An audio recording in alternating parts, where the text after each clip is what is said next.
Good afternoon, everybody. I can see the participants are joining. We are almost at 60. There are quite a few more that we're waiting for. We're just going to give it a few, just about 30 seconds, and then we'll start the webinar.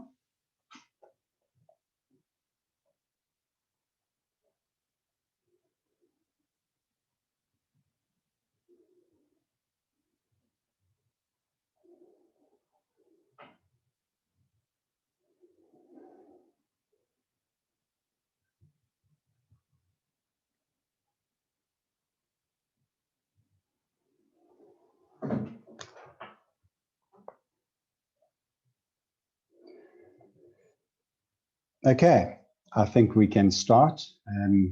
Good afternoon to our panelists and delegates who have joined us for the third Solar Power Africa 2021 webinar in conjunction with the South African Energy Storage Association, sponsored by Urban Elements. I'm Neil Piper, the head of content for Messi Frankfurt, South Africa, and I'll be hosting the webinar today.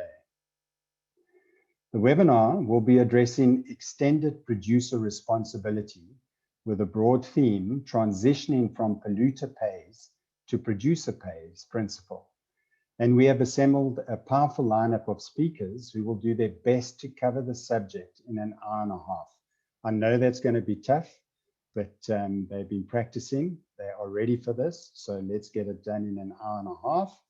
And then I have to make an announcement that you have to wait until the end of the webinar, because we have got a very exciting announcement that we'll share after the Q&A. Just a few house rules. Please post your questions in the Q&A tab at the bottom of your screen. The questions will be reviewed and we'll address them at the end of the webinar in our Q&A session. And if we can't get through all the questions, we'll answer the questions post the webinar on the Solar Power Africa website. And please note that a recording of this webinar will also be made available in due course.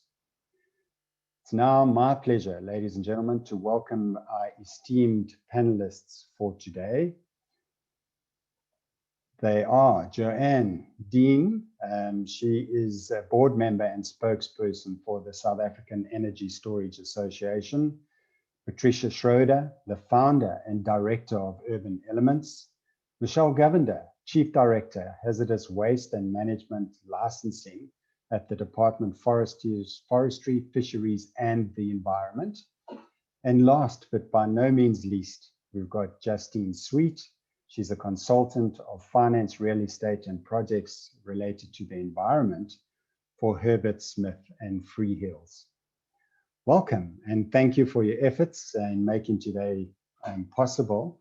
And I know that you have all worked extremely hard in preparing your proposals and your presentations. So thank you very much for that. I'm sure our audience can't wait to hear you speak. Just want to run through the agenda so we all know what's going to happen today. We're going to start with the Extended Producer Policy Scheme regulations. Michelle will run through that. Then we go into the implementation of the policy, and that will be covered by Patricia. She will also cover the organizational roles and responsibilities. And then we go into Justine, who will run through audit reports and how to unpack that. And then we go into the importance of training, awareness and education. We all know that this is a critical element and nothing can drive forward unless we do educate the sector, and Joanne will run through that. And then we're going to go into our Q&A session. And then just at the end of the webinar, we're going to have some closing remarks, and then we'll end the webinar. So a quick introduction. Solar Power Africa is South Africa's premier exhibition and conference for the solar, PV and energy storage markets, with SAPFIA as its main endorsing association. Solar Power Africa is scheduled to take place as a hybrid event from the 13th to the 15th of October this year at the Cape Town International Convention Center, with a core emphasis on the live element. I know we're all desperate to meet each other again and network and do all those cool things that we used to be able to do, and we're making that a reality for us later this year. So for more information, please head to solarpowerexpo.co.za. I'll say that again, solarpowerexpo.co.za for more information and to book your spot into the conference. So I think it's time to get into it now. I think you guys have heard enough from me. So first on our virtual stage, I would like to now welcome Michelle Govender, the Chief Director, Hazardous Waste and Management Licensing, the Department of Forestry, Fisheries and the Environment, who will be addressing the topic of Extended Producer Policy Scheme Regulations. Michelle, thank you so much for joining us today. Very excited to hear what you've got to say. I know you've got many, many slides to get through, so over to you.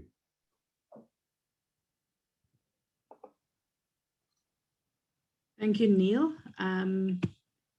I do have quite a few slides, but I will go through them. This is usually a 30-minute presentation, but I'm going to try and do it very quickly. Hopefully, if there is anything that's glaringly absent at the end, you will raise it and I will address it. So I'm going to talk today about the Extended Producer Responsibility Regulations, which were published now for implementation on the 5th of May.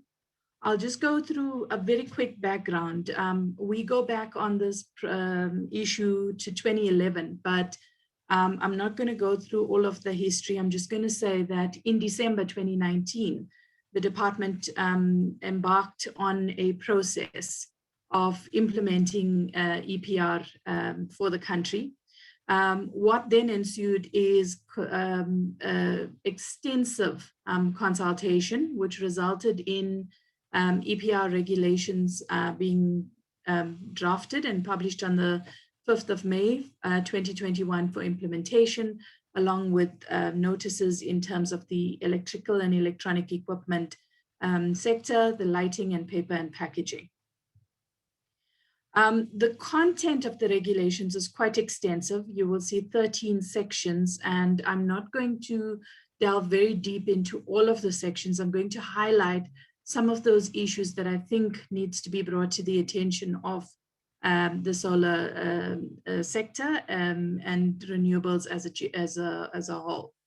So I'm going to look at some definitions which are extremely important. I'm going to look at the purpose of the regulations, registration, what measures we expect the producers or PROs to implement in terms of these schemes, the minimum requirements for operation, what the financial arrangements are, how the fee should be calculated, some monitoring and evaluation, and then the offences and penalties in terms of the scheme. So just to start, producer means any category of person or category of persons or a brand owner who's engaged in the commercial manufacture, conversion, refurbishment, where applicable, or import of new and or used identified products. So we've published notices where this is determined. And where I say where applicable, for example, we've done 3 notices.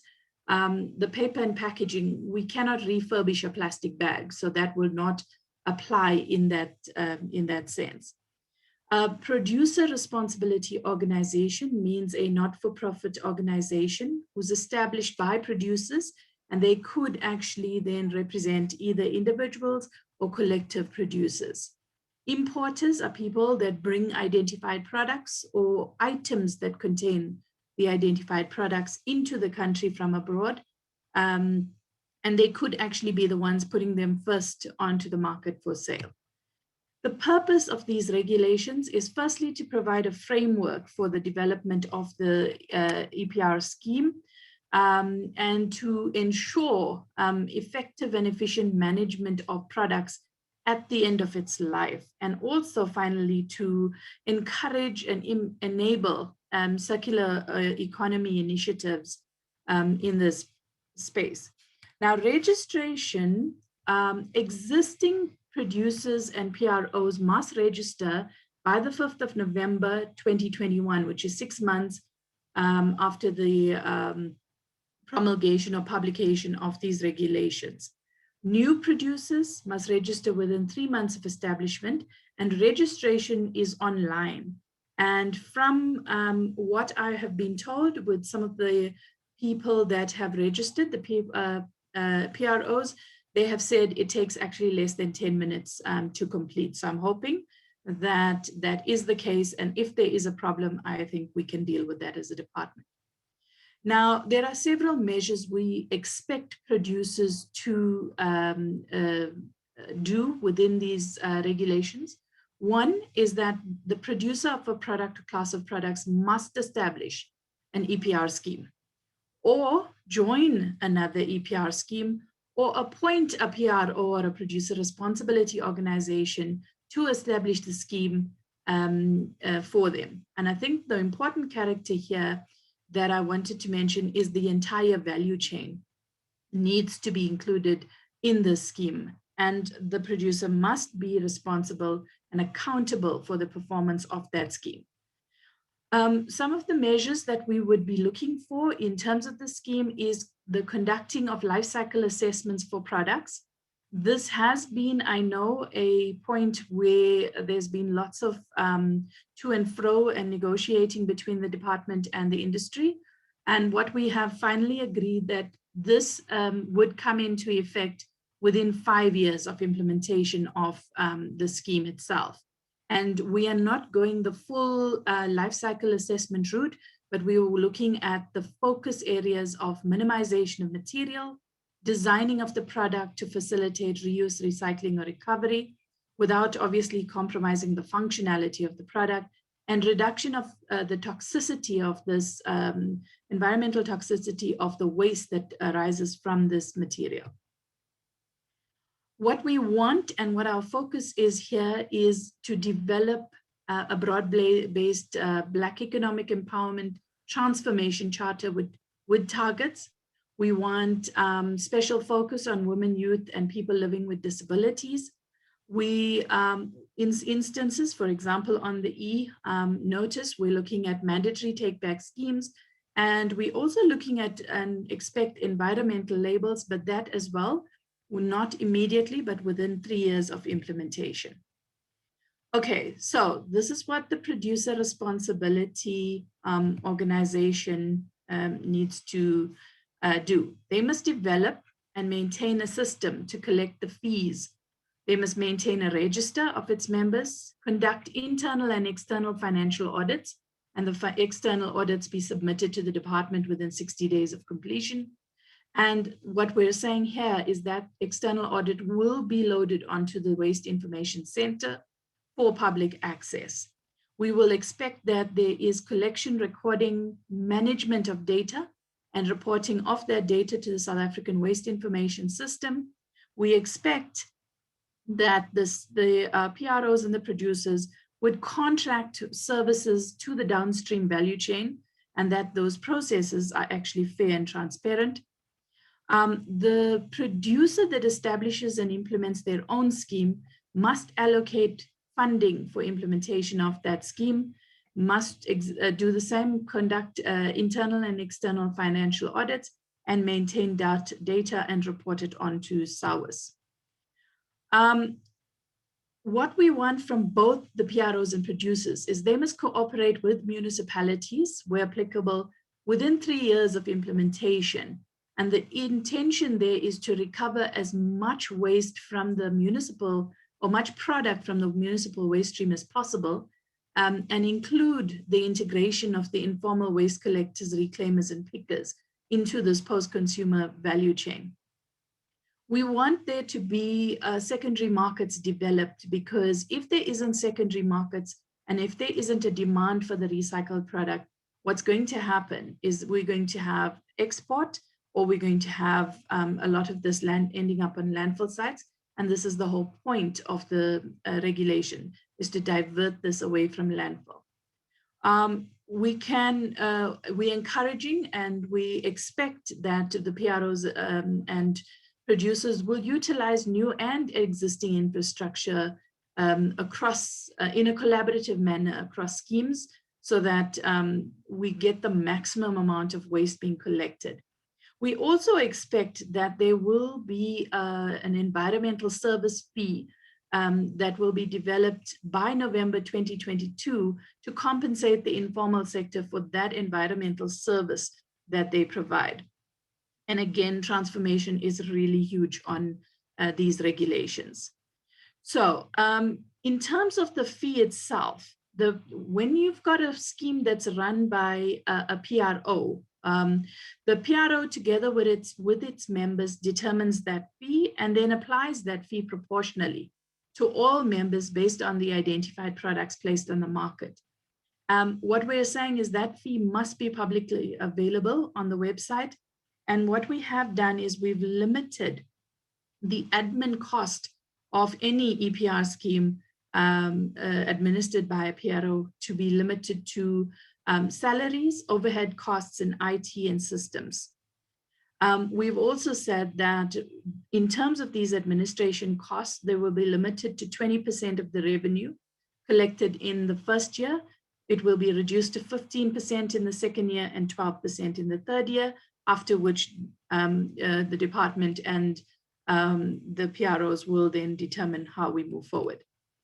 In terms of a producer established scheme, the producer must allocate appropriate funding and resources to ensure that the scheme actually runs effectively. What we're also saying is that in calculation of the fee by producers, there has to be factoring in of the collection system, plus the collection and treatment for separately collected wastes. We're saying there must be administrative costs factored in, costs for communication and awareness raising, costs for surveillance to see if the system is working, including the auditing, and this would be obviously less the revenues from the recycled material sales. The latest fee, again, must be available, publicly available on the producer's website, and the producer must then develop or generate an annual financial plan and an annual budget and submit it to the department. That annual budget or allocation must indicate how the fee is allocated, how the fee is calculated, and the total amount of contributions that cover the obligations of the producer. What we're expecting from a monitoring and evaluation perspective, we want interim as well as annual reports. So we're looking at a 6-monthly report, which would talk about performance against the targets, how the fee is allocated, and performance and financial matters, and an annual audit report, which is submitted to the department 3 months after the end of the calendar year. So that would take it to around the 31st of March. We're looking again at what is the performance against the targets, what is the allocation of the EPR fee, what is the performance, what is the governance report saying, and what exactly are the jobs that are being created.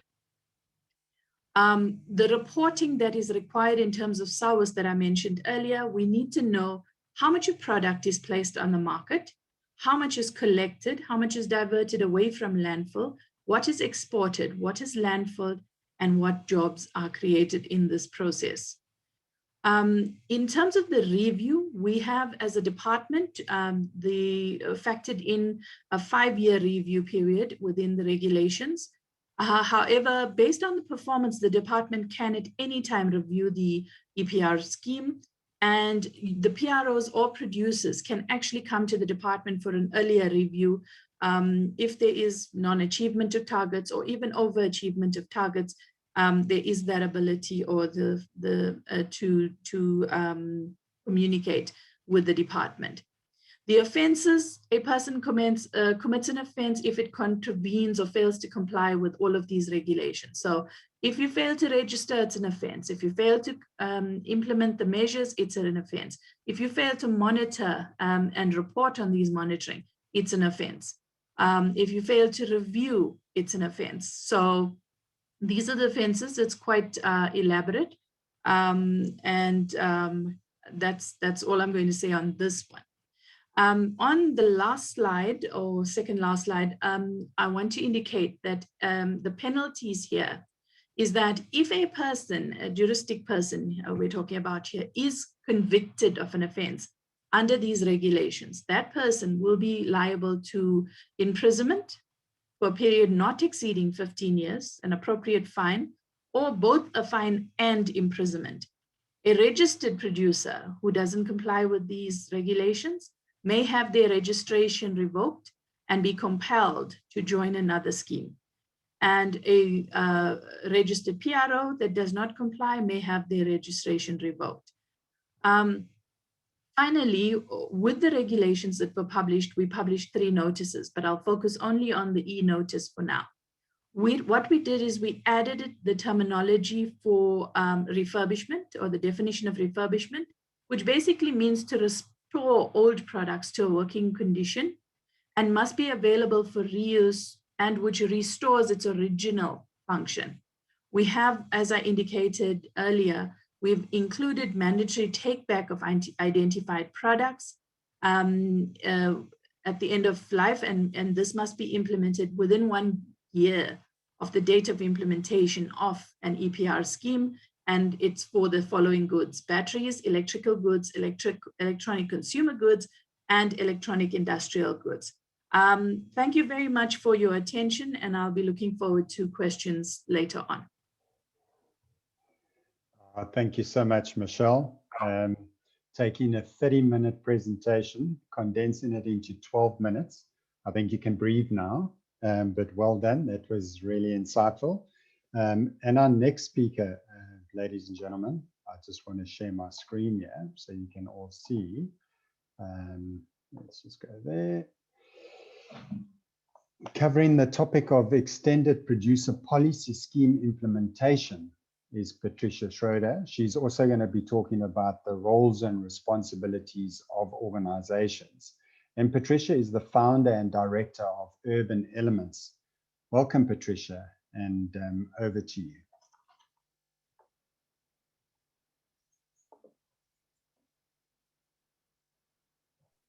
Thank you very much. Just want to share my screen.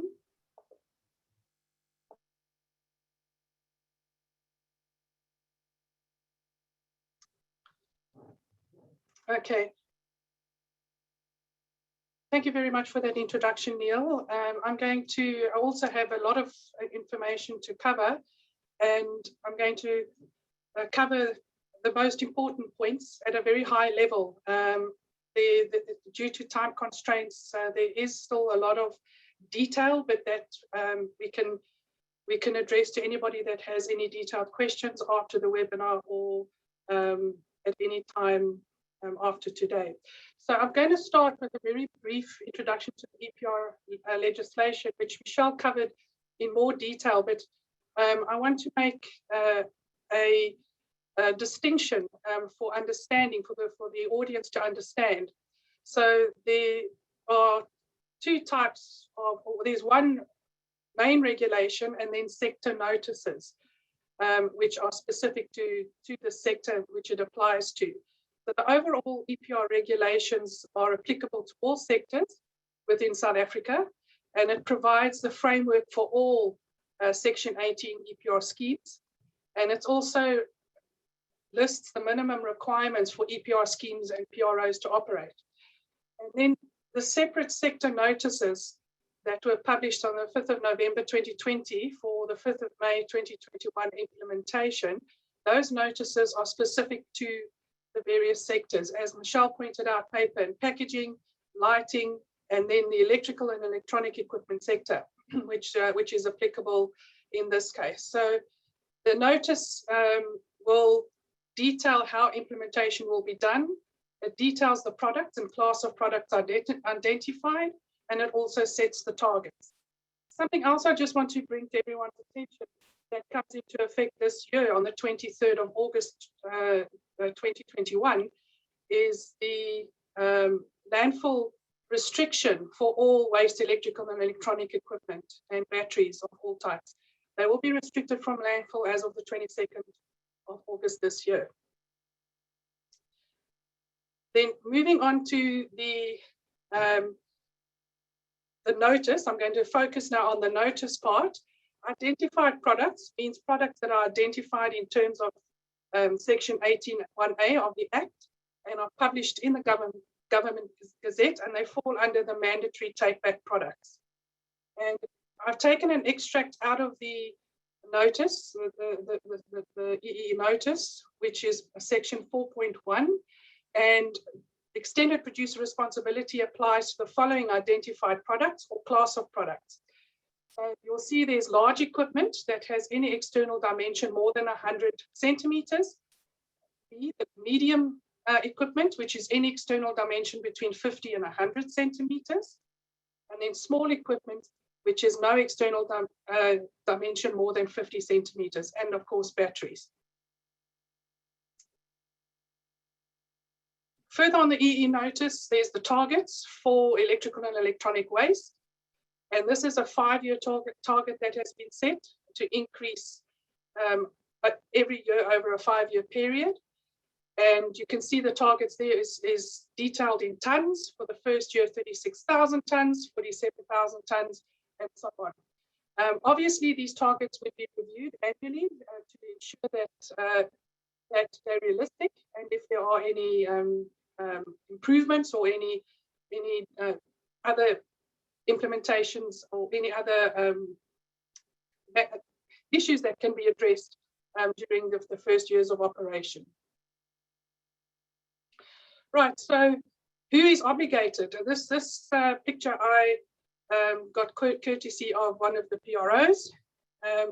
So who's obligated in terms of your producer obligation? And you'll see that figure 1 is, are you a producer of electrical and electronic equipment? So if you import electronic and electrical equipment on a professional basis into South Africa, do you manufacture and sell under your own brand? Do you, under your own brand, resell electrical and electronic equipment produced by other suppliers? And do you sell electronic and electrical equipment via distance communication, via the internet, phone, catalog, or consumers and businesses in South Africa, but you're based outside of South Africa? If any of those answers is yes, then you have producer obligations under the EPR regulations. So what is extended producer responsibility and what is a PRO? So extended producer responsibility is, as Michelle pointed out, is a policy approach under which producers are given the end-of-life financial and operational responsibility for their products put on market.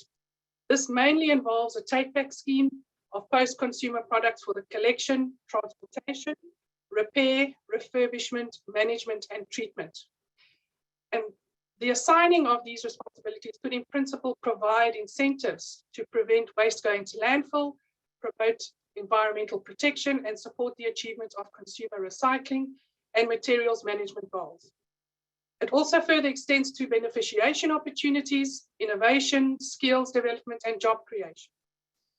And then if we run to go on to the producer responsibility organization, this is an organization that assists producers to meet their extended producer responsibility obligations and targets through various key stakeholders in the country. The PRO is responsible for producer obligation management and for establishing and managing the value chain mechanisms for the targeted waste products and to create awareness for the compliant collection, transportation, and recycling of all electrical and electronic waste.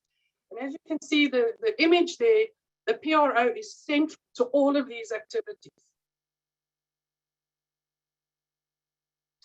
So the responsibilities of existing producers, and I think Michelle did touch on this, that a producer in operation at the time of publication of the notice, producers must within 6 months from the effective date, which is the 5th of May, 2021, or either from the 5th of May and before the 5th of November, 2021, develop and submit an extended producer responsibility scheme according to the EPR regulations to the department, or establish or join a producer responsibility organization that must develop and submit the EPR responsibility scheme according to the EPR regulations. And the responsibilities of new producers, so these are companies that open after the 5th of November or within this period, new producers must develop and submit an EPR scheme within 6 months after commencing operations, or subscribe to an existing EPR scheme within 3 months of commencing operations. So the extended responsibilities of a producer, so this is producer focused, is to join a PRO or an existing PRO or form a PRO for each of the electrical and electronic products that it makes or sells to help determine the EPR plan and the EPR fees. Without being involved, you will not have a voice. So you need to join or form a PRO in order to have a voice. Regularly and accurately declare consumption, production, or sales of electrical and electronic products by mass in tons, as required to all relevant PROs. The producers must finance the PROs through direct or indirect EPR contributions based on consumption, production, or sales of controlled products. The producer remains accountable for performance in terms of the agreed targets and compliance with the regulations. The producer must review its portfolio of products using design for recycling guidelines to align with any mandatory or recommended changes, reduce unnecessary consumption, and increase recyclability. That's very important. And then they must also implement compliant labeling standards as set out in the SANS standards, and then submit annual reports by independent, that needs to be done by independent third parties on behalf of the PROs in order to verify consumption or production of the electrical and electronic and electrical products. And this is not limited to these points. These are just the highlighted points. There's a lot more responsibilities of producers. So the responsibilities of a PRO, this is also, again, it's not limited to what I'm mentioning here, but the PRO legally accepts the EPR of its member producers for the EEE products for which it operates and for which it operates and the EPR scheme. An EPR scheme is the set of actions that a producer and PRO implements to address the requirements set out in the regulations. So that's what the scheme is going to address. So the PRO will support the recycling value chain to increase capacity, collection, compliance, and recycling and treatment. They will develop end-use markets for recycled materials to stimulate demands, develop guidelines and drive better product design within its membership, educate consumers to encourage separation at source and recycling, to accurately measure and report on the market, collection and recycling, and also to use industry funds responsibly and effectively on behalf of its members. So the primary measure of effectiveness of a PRO is the percentage of material collected for recycling. That's the primary measure as set against the target. So ultimately, the producer remains legally responsible for the EPR scheme performance of its chosen PRO.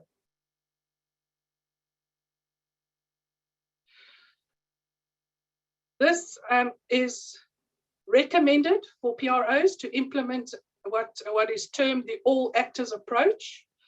So in terms of managing and operating the scheme, one would have to, as a PRO, which is made up of producer members, would work closely with the national authority in terms of reporting and the regulations and so on, and would also have advisory members and participation from the entire value chain, as you can see in the green block.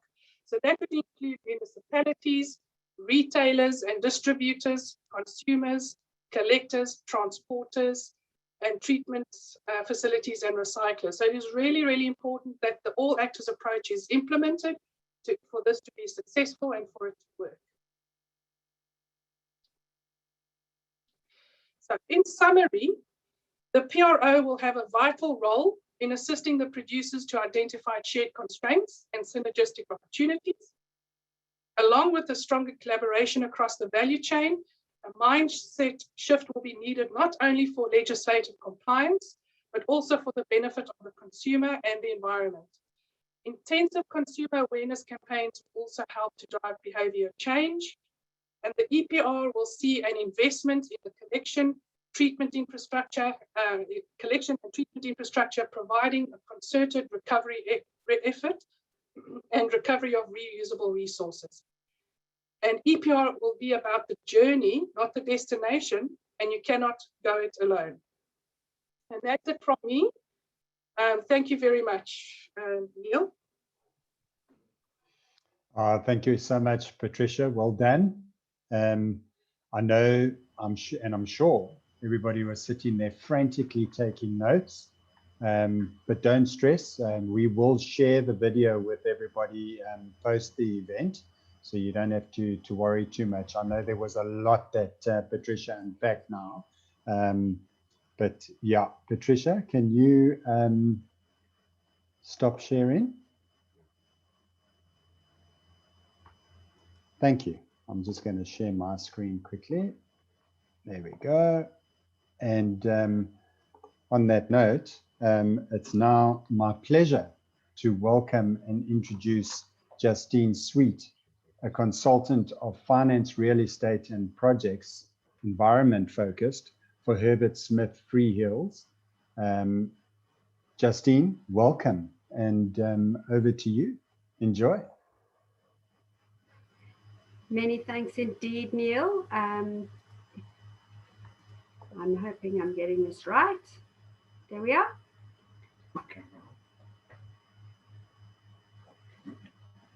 Okay, there we are.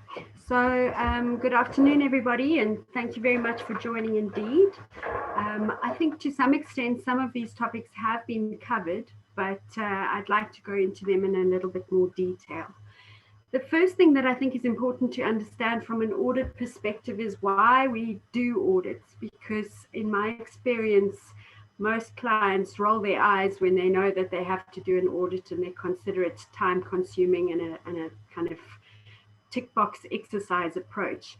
But in the context of the EPR implementation in South Africa and globally, it's quite important that we start gathering information in order to assess the efficacy of EPR schemes in terms of achieving the overall objectives of these. An additional component of an objective of audits would be providing regulator and public oversight. I think that this helps with an ongoing and increasing trend towards transparency and accountability. This aims to eliminate the potential for corruption.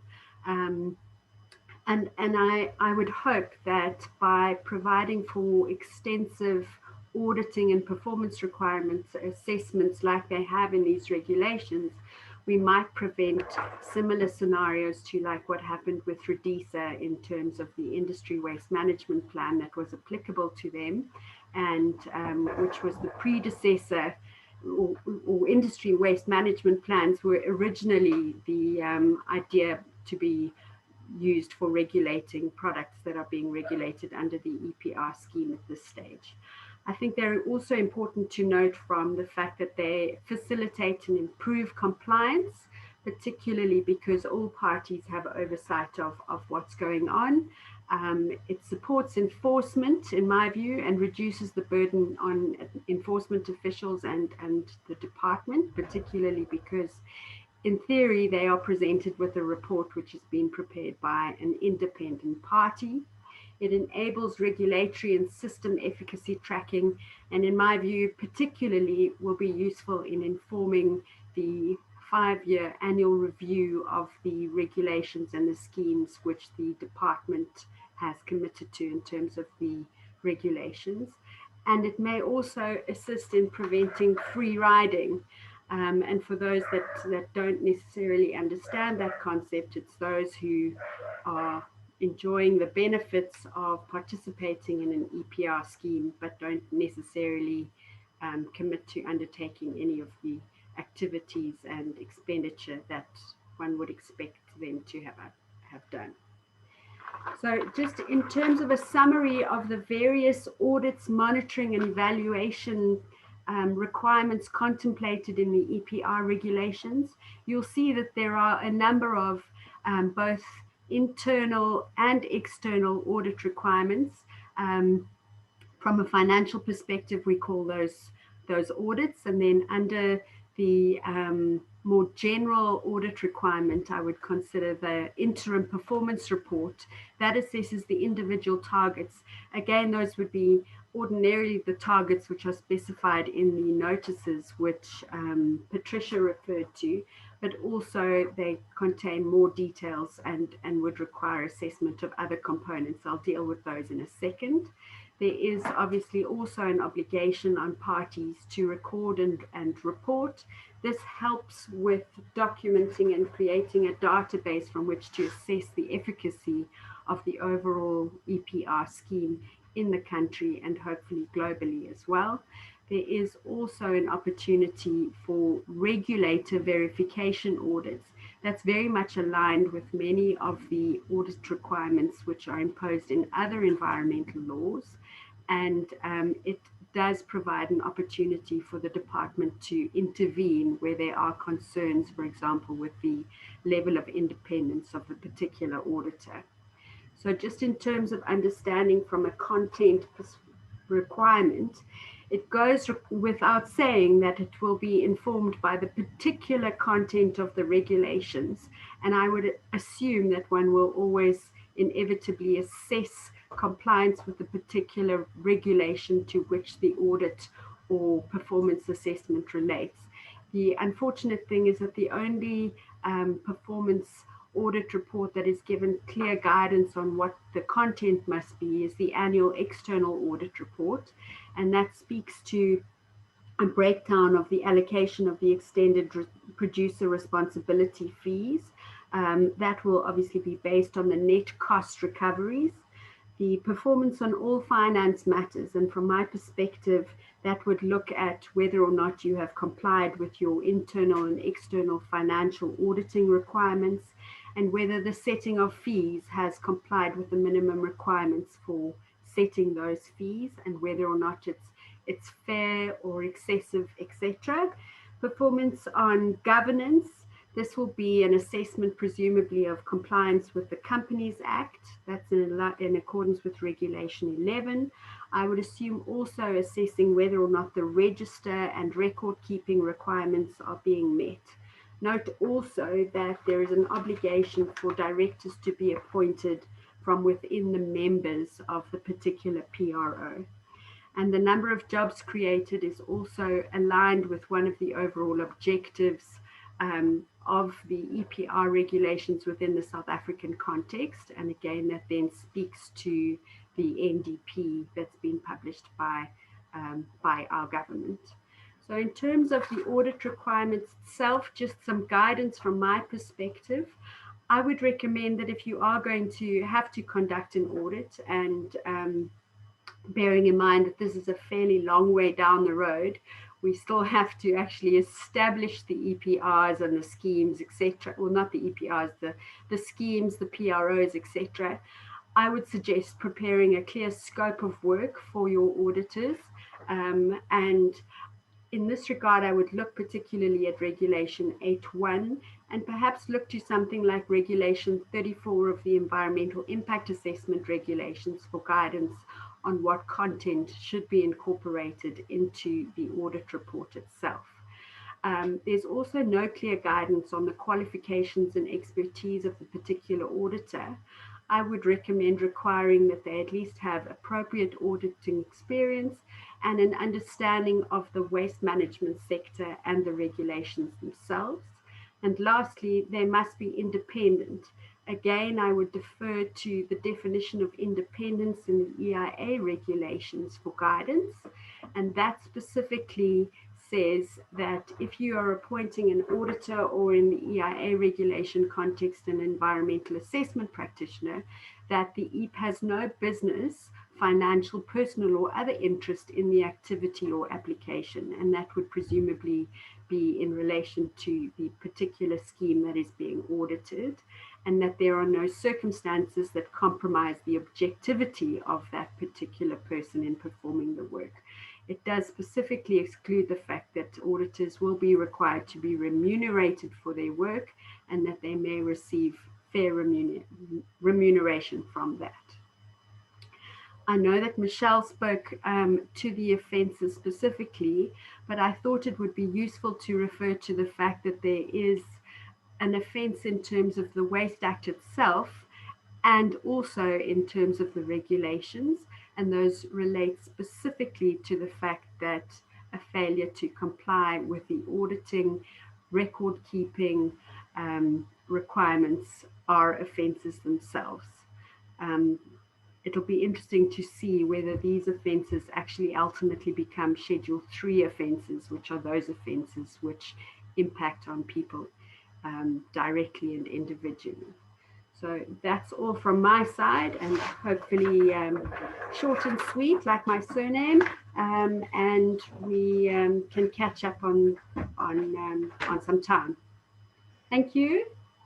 Justine, that was a great ending. I love that. Short and sweet, like the surname. Love, love, love. And I've got to just compliment all the speakers. You know, it's 2:45 in the afternoon. It's normally people are having a little bit of a nap now. And we haven't lost one participant since the time we started the webinar. So big congratulations to you all. That's quite a feat. And Justine, thank you so much. I wasn't sure that I would actually enjoy that section on auditing. I wasn't either. But I really enjoyed it. Thank you so much, Justine. I learned a lot. Thank you. And I don't know where you work, Neil, but I would also like to have a nap at this time of the afternoon. You need to speak to that person in the room with you.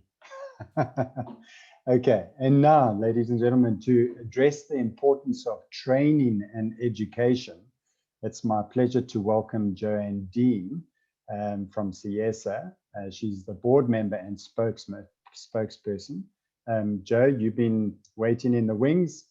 It's your turn now. Thank you so much. Over to you, Joe. Hi, Neil. Thank you. As CIESA, we thank Mesa Frankfurt and the fantastic team for creating this opportunity to share this information. As you said, we've managed to hold the seats, and I think that in further engagements that we're going to have a whole lot more seats, because this is a very, very important topic that I think maybe has slipped by a lot of people because it's difficult to understand, it's difficult to get your teeth into, and this is one of the reasons why we want to host a series of these webinars. To our esteemed speakers, I would really want to thank you. So clearly brought to the table a very important and urgent discussion that both the renewable energy and the storage sector need to take ownership of. The entire sector needs to really come together and apply their minds. Michelle, as representative of the designated national authority on this, clearly explained to us the regulations are now in play. In a fantastic presentation, Neil, as you said, condensed 30 minutes into 10 minutes, which means I think we really could get our teeth into this. Patricia, in unpacking the Act and the targets and your passion for this journey we need to embark on, I'm sure that we all feel a lot safer knowing that maybe Patricia is there to hold our hands on this journey. And Justine, so comfortable in the legal and accounting space and the audit compliance, audit being the word that sends shivers down many spines. It really does mine. She was so comfortable that we actually feel relaxed. The audit is not so intimidating. I'd also like to mention from CIESA's point of view that please feel free to reach out to our panelists post the session if you need more insights. We will try and make a platform or a means of contact, a point of entry to enable this. So that you can maybe have deeper engagements post that. We'll try and do that in a formal manner. But in summary, I needed to talk on some topics to set the pace for the questions. I think that I don't want to talk very long because I really want to get stuck into the questions and get the communications and the flows going. So we've seen the able speakers summarize for us that extended producer responsibility is a practice. It's a policy approach where producers are expected to take responsibility for the management of the disposal of the products that they produce. Once these products are designated as no longer useful by consumers, the responsibility for disposal must be fiscal, it might be physical, it might be a combination of two. And I think that is the conundrum that we're wrestling here with in establishing these producer responsibility organizations and the linkage between the producers and et al. So we've got a very big, very vibrant renewable sector and storage sector that needs to participate. Motivations, I think I discerned, and maybe my speakers will correct us, but motivations for extended producer responsibility practices include a mixture of economic, environmental, and social factors.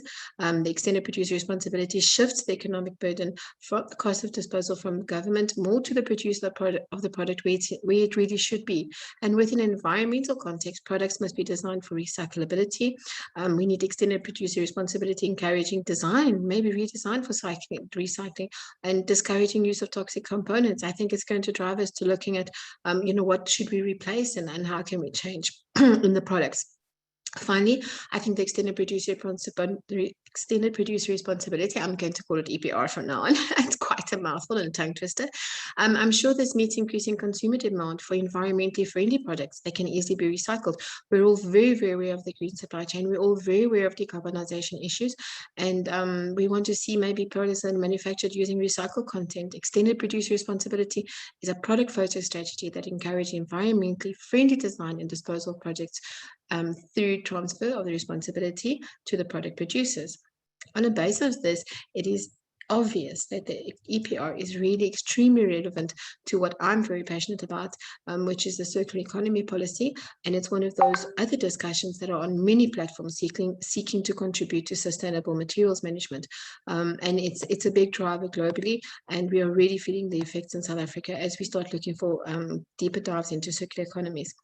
We need to be able to see circular economy facilitating recycling and promoting design for the environment, which will lead to reduction of environmental impact of the project generated over the lifetime, in a nutshell. So renewable energy and storage is green energy, and thus it dovetails nicely into the cradle to grave visions of the EPR. As South Africa is moving away from fossil fuels to renewable energy generation, these type of businesses do relate to that recycling have to be set up. There can be a whole value chain that we're going to create. Listening to Michelle speak, listening to Patricia speak, we're talking from collectors to transporters to separators to recyclers to off-takers. And on exciting side, there's also obviously significant opportunity which this country really, really needs for skills development, job creation, and revenue for producers in the right off-take markets. And all of this is to be developed. But not all products are equal, and in terms of the intrinsic economic value, some have hazardous content and end-of-life risks, and each one would need to be considered maybe respectively, but still together as a collective. So we've heard a lot about setting up the producer responsibility organization to implement these EPR schemes on behalf of producers, on behalf of the importers, on behalf of the manufacturers, and all entities in the renewable and storage space. And it's vital, but this is new ground and requires the sector coming together as one voice. We need the entire sector to participate in this and in one voice decide how we want to. And every sector would want its voice to be heard. The returns would definitely be ensuring a trusted mechanism for assigning sustainable responsibility for collection, for transportation, for refurbishment, for recycling, and also it could actually unlock incentives. And we would get to achieving maybe one of the DNA's major drivers with prevention of waste to landfills. We need to promote environmental protection, and we need to say that we're supporting environmental protection, and we need to support the achievement of consumer recycling. This would deliver return to producer responsibility organizations, can also assist producers, those that maybe don't want to be as intrinsically involved, but providing a vehicle for them to be able to meet the targets that they need. And this unlocks various aspects within the stakeholders and in the value chain of this. What does it achieve if the sector achieves this by nature of a producer PRO organization? I would say definitely a vehicle that ensures sustainable responsibility, because guys, this is our responsibility, setting up and managing the value chain mechanisms for the targeted waste material and to create the awareness and education to need to recycle all electrical waste. It's our responsibility. It's our collective responsibility in the sector. We have also highlighted the need in the sector for training and education and awareness, because with all the above said, and as you heard, I stumbled over my words because some of them are tongue twisters, we really do need all-encompassing training on waste policies and procedures, waste management, best practices, norms and standards, and practical issues regarding end-of-life waste management and SMME support development, awareness raising to the general public and to all the stakeholders what their role would be and how to support take-back schemes, targets, initiatives. It's a lot. It's a massive amount that we have to do in a very short time. I do want to say that from the sector, we have collaborated and we've maybe crafted a solution but I'm not going to share that right now. We can have a bit more on that just now. I do think that Neil is now maybe itching for us to go to the questions so that we can let the attendees feel their way and understand where their needs are, where their concerns are, and put their interests first. Neil?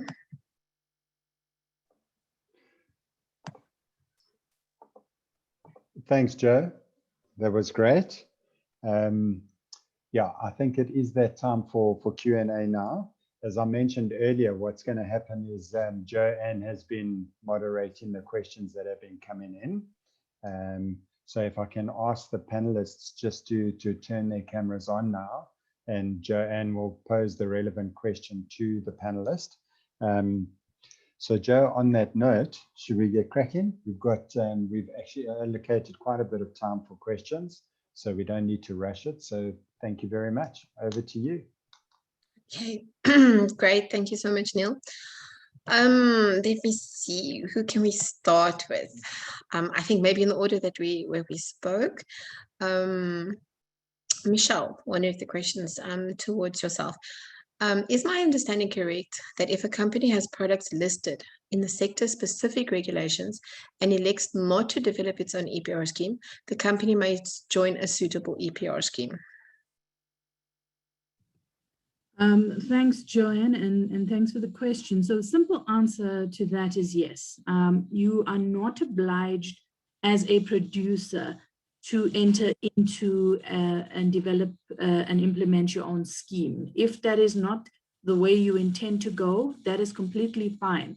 You can join a PRO in this space, and in that way then have your contribute to extended producer responsibility. Thanks.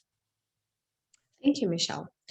Patricia, if a producer appoints a PRO, can that PRO develop the BEE charter on behalf of its members or producers?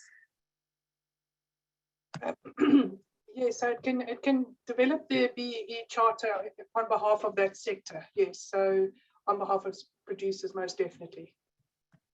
So the short answer is yes. Yes. Thank you, Patricia. Justine, the auditing questions, that's the one where we all sit up straight. I think a lot of the inquiries are coming pertaining to how do we recover the audit cost?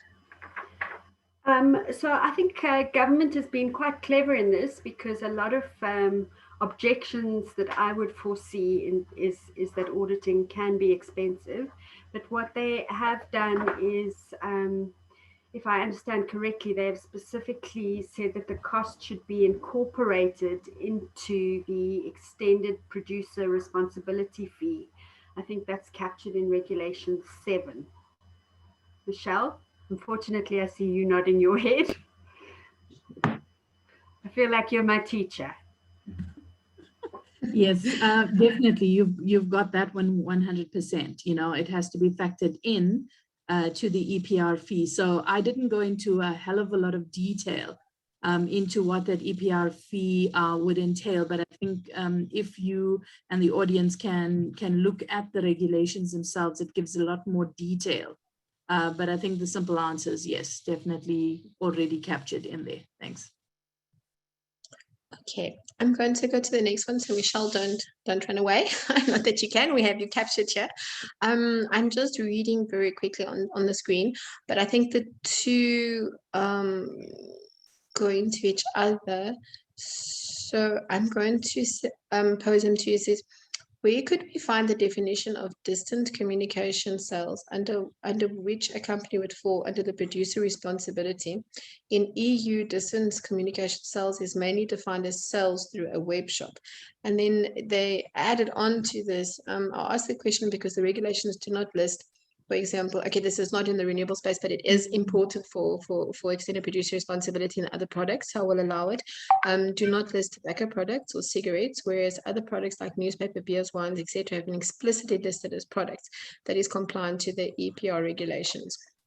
And then I think the same gentleman went on and said toasters, kettles, and fridges. So I'm going to, as soon as you are the creator and the master of this, I'll sort of let you talk on the three, if you don't mind. Okay, so I think they're slightly different. So what we're talking about is distant communication sales. I think that's something we will need to look at because I don't fully understand what we're talking about there. Because if we're talking about material coming in through exports or whatever it is, or through online sales, the fact is, if it is something that at the end of the day would end up on our landfill sites, there would have to be some sort of mechanism to manage that and ensure that whatever ends up, as a waste at the end of that process is dealt with. The other questions, I think they're all related, but the first question that started this little conversation was the issue that was raised is the vapors or vaping. I don't even know what you call it, but I know what vaping is, Yep. that liquid smoking thing, the electronic thing. So the question was, is this considered or classified as e-waste? And the answer is yes. So Patricia responded there. And then the explanation came, is the question is being asked because we have not been specific in the regulations like we have been for paper and packaging, where we looked at and made a long list of items. And the reason for that is that we went through this process, and it's unfortunate I didn't have a hell of a lot of time to explain the history. But in that process of getting to the current regulations, we went through this process of listing quite a few electronic and electrical equipment and lighting equipment. And what we found is that we were creating unintended consequences and loopholes where certain products would fall through. And in that, as a result of that, we then went into categorizing according to size, and 50 centimeters, 100 centimeters, that kind of thing. So that is why we haven't specified every single item, because then the notices would be 10 or 15 or even 100 pages long. But if your product falls within that size, then it is already captured within this. And the same answer for your toasters, your kettles, all of that falls under appliances. Some of them fall under white goods, like your fridges, bar fridges, etc. So all of them are in fact covered by these regulations and notices. So I hope that answers the question, but I'm hoping that there will be some follow-up on those. Thanks. Yeah, Michelle, I think that, obviously you're the source for all the information. I do note that somebody asked, could you please say your email address? We don't want to have you bombarded with information, but do we have an address or how can I say, a point of entry for questions, if there are specific questions? Yes, on the regulations themselves and the notices, Anbin Pillay has been, earmarked as the contact or entry into the department so that we could keep a handle on all the questions coming in and what those questions mean for us as a department, whether it would mean we need to relook at the regulations and notices. And fortunately, Anbin's on this session with us today, so he's also listening in. But yeah, he's a contact person, and I'm not sure if you want me to give his detail out as well. That would be great. I think to our hosts, we'll ask Neil and Co they will be distributing this all afterwards. So all the attendees will be receiving the recordings, and that maybe if we could table those addresses, that would be super, Michelle, because at least the questions are coming, which means the interest is being displayed, so it's exciting, and we need to be able to answer the questions. Right, so now I have to go to some more questions. And thank you, Michelle. That was very, very well answered. I think let us go back to Justine. Justine, because auditing, as you've noticed, is stressing me out. All right. So in auditing, because I know when we do NIE submissions on carbon footprints and that, we always have to have independent verifiers and things. That's where my frame of reference is. But this one would be on this specific topic. How would you demonstrate an auditor's independence? So again, I would refer to or defer to the EIA regulations. Again, they're not directly applicable, but I do think that they provide a very useful process they have a specific declaration that an environmental assessment practitioner must sign, which confirms their independence. And then you would specifically state in that declaration the fact that they have no financial or other business interests, etc. And that's the best that you can do. And obviously, if there's a failure to, or if there's kind of perjury on that, then I suppose the department could take action themselves. But that would be how I would do it. And interestingly, I mean, we were recently involved in drafting some regulations for the Saudi government, and we incorporated similar declarations for them. Wow, okay, that's good to know. Okay, Michelle, back to you. Why does reporting need to take place on an interim level as well as on an annual basis? We're just concerned that this might be an administrative burden, both on the PROs and producers, and also on the department. How would you be dealing with this?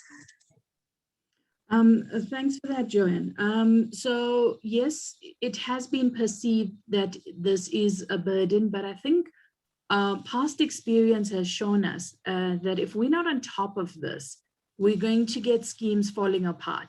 And that's not the intention of these regulations. We want them to work.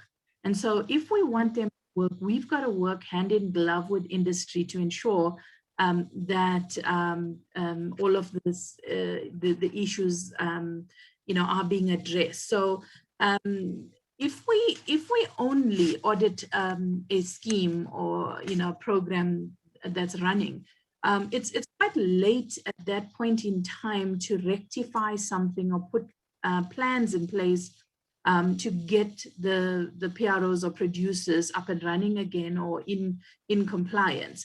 So that is why we're asking for interim. And you would have noticed what I said is when we're looking at interim, we're not looking at audited interim, we're looking at unaudited. So whatever figures you have that kind of tell us where you're going as a PRO and in terms of achieving your targets, there's various targets.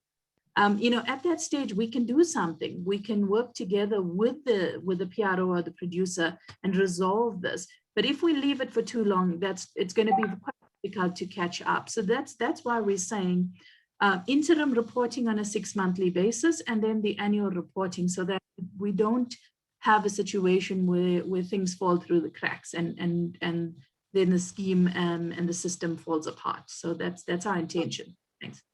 I think that's a fantastic, I think maybe relief to everybody. So it is really a helping hand and a mechanism. Wow, Michelle, thank you for that. I think that's super.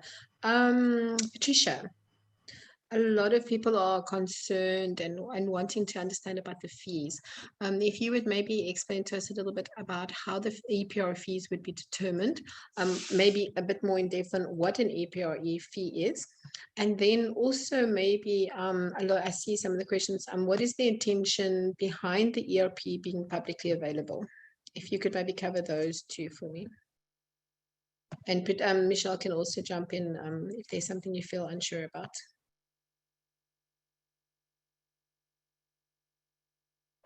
Patricia?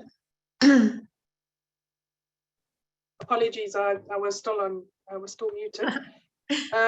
So the EPR fee is a fee that is established by the producers in collaboration with their PRO to determine the cost to manage the end of life waste management of the products or the identified products, which includes not only the downstream treatment and recycling and transport, but also the operations of the PRO, the administrative costs to cover the auditing costs and all of those costs.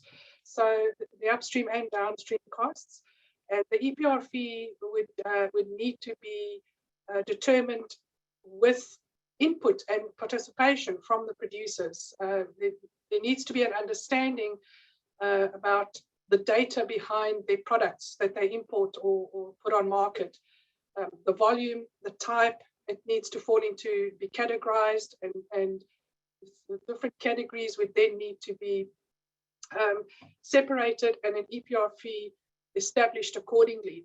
So if one product is more difficult to recycle or recover than another, then that would obviously attract a higher fee. So all of those things would need to be looked at, and that is why I encourage all producers to get involved and get on board and get start participating, so that all of this can be fleshed out and worked out for submission to the department before November. What was the other question? Did I answer them all, or was there another one?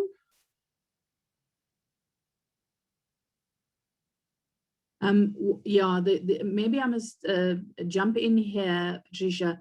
The second part of that question was, why must the EPR fee be made publicly available? And I think, yes.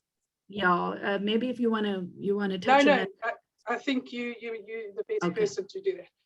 All right, so I think quite literally, and this is a pragmatic approach, when a producer is faced with an issue with relating to costs, I think the obvious thing that would happen is that these costs then get transferred to the consumer.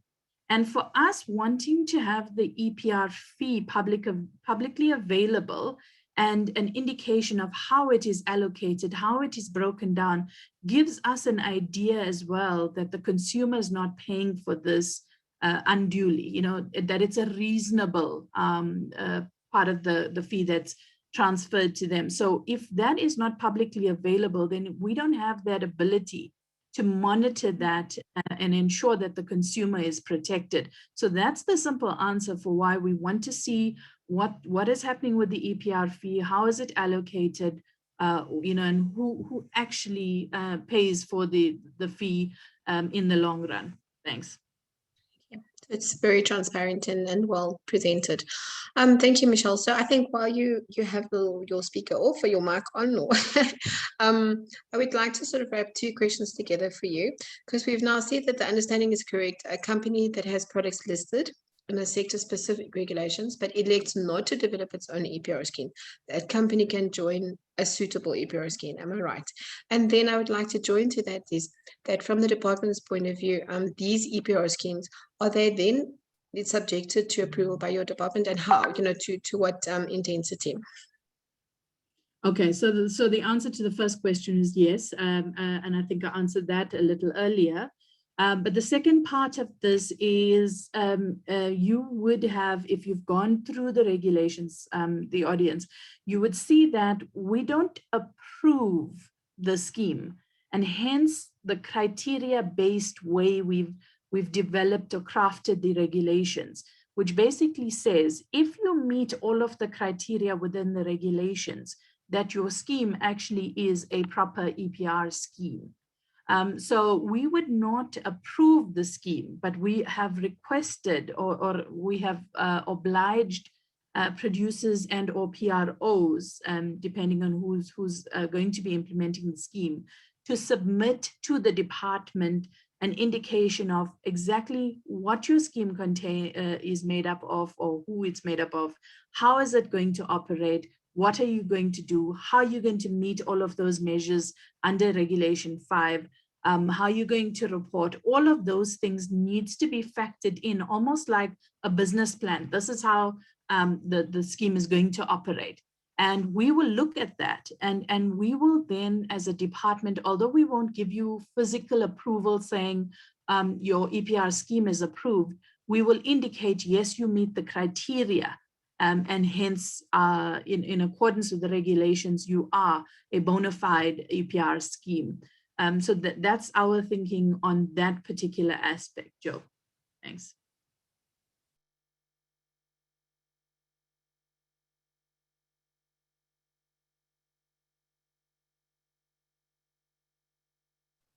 Joe, you're muted. Sorry, I said thank you, Michelle. I just think we need to keep you here for a whole lot longer because you're a mine of information for us. And I think we might just, have the whole education thing wrapped at the end of this. Okay, Patricia, there were some questions about current solar installations and panels, and if you have projects out there. But I would like you to maybe, if you can, answer about historical installations. I think you term it legacy waste. Does this still need to be covered? And how do we look at say for instance, the smaller solar guys that have the smaller, more domestic, lighter installations? Thank you. Okay, so as you've seen, the regulations calls for the importer or the producer or the importer or the producer that puts the product on market, whether it's imported or locally manufactured, needs to register with the department as well as with a PRO, and sometimes, you'll get generators and operators that are also producers or importers, so they would need to register. But if you're just a generation facility or an operation facility, there's no need to register with the department or the PRO. In terms of legacy waste, that is something that the PRO would need to address with its producers, because I understand that certain installations, that they have quite a long lifespan, and that lifespan could be anything up to 15 years or whatever. So that's something that the PRO and the producers would need to discuss together. However, the EPR regulations are applicable from the 5th of May, and it would cover anything from that point forward. But in terms of legacies, that would have to be addressed with a PRO and producers, because it will come out, and it will be something that would need to be covered, and the costs would need to be covered. So who covers that cost? Is it the existing installation operators or generators, or do they want to have that as part of their EPR system? That is something that they need to take a decision on.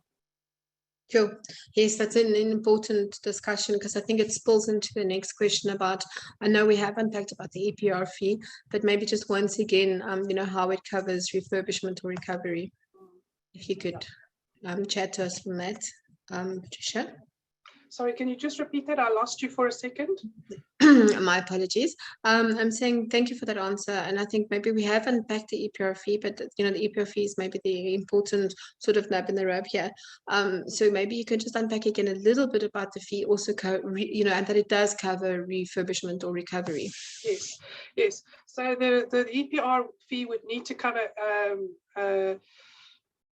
recovery, most definitely. Refurbishment, not to cover the costs of refurbishing the product, but if the product comes in for refurbishment or repair and goes back out onto the market, there would be a lower EPR fee applied, because it would need to be addressed again when it reaches the end of its life. So, but then again, that is something that the PRO and the producers need to discuss and determine how they're going to manage the refurbishment and repair costs. So we really do need to get these discussions going. Thank you, Patricia, that was important. Back to head of audit and all things legal, Justine, could you provide some suggested headings or how you would address the tabling of the content of an audit report? So I think that you would need to set this out in the scope of work to give some guidance to your auditor, and this will be particularly important in the beginning stages, because these will be new audits that haven't necessarily been conducted. And when I was trying to think about the experience that you would want in an auditor, I had initially thought, oh, well, they must be experts in EPR, but in the South African context, I don't think that you're going to find a lot of auditors with that experience in the initial stages, and it's a skill that's going to need to be developed over time, and hopefully the department will appreciate that as they go. But I again, and I do feel like a little bit of a stuck record, but again, I would look to the EIA regulations to kind of get guidance on how you would put together the audit report. And in those regulations specifically, there is what I would call, I think it's Appendix 7, and it specifically lists the audit methodology, the qualifications of the auditor, the scope of work, and then again, I would incorporate the findings of the particular audit with reference to the regulations and the requirements that must be assessed as part of the audit. And I did refer to those in the performance assessment. And then obviously on the financial side of things, you would have auditors who know about numbers, and they will need to do their kind of magic on that side of things. Again, it's a difficult question to answer at this stage because we are in the early stages. So I'm trying to do a bit of a looking glass exercise here. Yeah. Thank you, Justine. Yeah, so it's definitely, it's new ground for all of us, and it does go back to my sort of sentiments on that we need the education, we need the awareness, we need the sharing of knowledge, and we really need collective grouping of minds, you know, like-minded minds to thrash this out. Thank you, Justine. Michelle. Sorry, Michelle, I mean, while we're here, I mean, it may be something that the department would think about preparing in terms of assisting a kind of a template audit report that could be available on SAWIS, just to help standardize. And in terms of quite a bit of the reading that I've done, a lot of the success that one, sorry, I keep forgetting to turn my video on. A lot of the success that people are able to determine in terms of the implementation and rollout of EPR systems is as a result of data gathering. And I think the audits are going to be the department's best place to do that. And by providing some level of standardization from the department in terms of what should be included in an audit report, you might actually have more success in terms of being able to achieve the outcomes and measure the efficacy of the rollout of the system. Sorry for the unsolicited advice, but yeah, I'm always eager to help. Thanks, Justine. Michelle, maybe I must just quickly respond before Patricia comes in. But yeah, look, we have not consciously made that decision to standardize or have a template. What we have found, though, is there are some unintended consequences of templates. And that is people focus on just what's on the template, and sometimes that's not the full picture, and that's what we want to avoid. However, we have guidelines in other sections of the department, like Justine mentioned, under EIA. And if those guidelines help us to achieve what we want to, that's fine. But that's why we've given as much information in the regulations as possible. So if you craft your audit report in accordance with what we've wanted in the regulations themselves, that would give you a sort of list of headings that need to be covered. So what we will do, Joanne, is we'll probably only be getting reports in July next year. And I think that would be the start to see are those reports drafted in a way that meets the requirements. If not, then we start looking at what are the gaps, what are they not, what story do we want to hold that is not being told, and then we'll make the necessary adjustments. But some of the team that's here on our policy, from our policy section, will also take this and we'll take those discussions moving forward. So thanks for that, Justine. Thank you. Okay, yeah, thank you. Okay, one last question, then we need to maybe close. I'm going to pose one more to Michelle, purely because we need some insight of the path forward, and she's given us great inputs now on all of the aspects. We've talked about everybody submitting, and the everything is great and it's been submitted, but what happens if a PRO or producer for some reason is unable to meet his obligations? Does he have a way to reach out? What would be the actions, or what recourse is there? Okay, and that is something, like I said earlier as well, this is not a carrot and stick kind of approach, because ultimately we have to work together if we want to divert waste away from landfill and you know, beneficiate this waste. So what we're saying is, if there are issues, please talk to us. We don't bite, you know, we really try to help as much as possible, because by us understanding the difficulties on the industry side, that then allows us to develop some sort of solution. So don't wait for the last minute, rather come up front and indicate what your challenges are. But obviously don't just do nothing and then come to the department and ask for some sort of reprieve, because that's not going to work in your favor. Try and try, and if you fail, indicate to us, this is what I've done.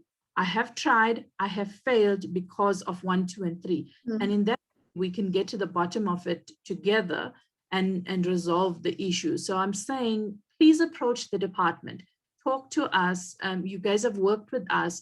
The fact that we have these regulations in such a short space of time means that we had really in-depth consultation with industry, with academia, with you know, everybody concerned to get to where we are. Let's not allow these regulations to fall flat, but rather let's actually you know, be an example for other parts of the world that this can work, and we do it by working together.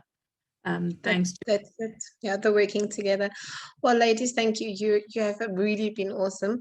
I would really just like to know one sentence from each of you, having listened to all the questions, having listened to each other, maybe a message to the renewable and storage space. I think we can go in the order of how the speakers were. So Michelle, your message, Patricia, yours, and then Justine, yours. That would be super. I would like you to have a message to all our members, please. Thanks, and I think your members would know me pretty well now, because I think this is the third, fourth webinar that I've been part of, and trying to encourage you know, EPR. I think the message is, let's get this going. We don't want to find ourselves as the renewable sector having massive landfills for wind turbines and what have you. Rather, let's work together. Let's get to a stage where every single part of the renewables equipment can be recycled, can be refurbished for reuse, and in that way prevent our country from being, you know, from having these large landfill sites. So I'm encouraging the solar space and the renewable space generally to just move forward, embrace these regulations, and where there are difficulties, let's walk you know, hand in hand and resolve those problems. But let's move forward in making South Africa a cleaner country than it is at the moment. Thank you. Wow, thanks. Patricia, your message. Try and beat that. That was yeah, I think Michelle encompassed everything. So, but what I want to, my message would be, is that the entire renewable energy sector in South Africa, be that storage, wind or solar, need to come together and need to start working on this and getting themselves organized and start putting the data together and start developing their plans and so on. And I would strongly recommend that to happen sooner rather than later, because one doesn't want to play catch up when you've run out of time, because all the requirements that are needed to be done is going to take time, and we only have 5 months left now. So that's my message to everybody. Patricia is the very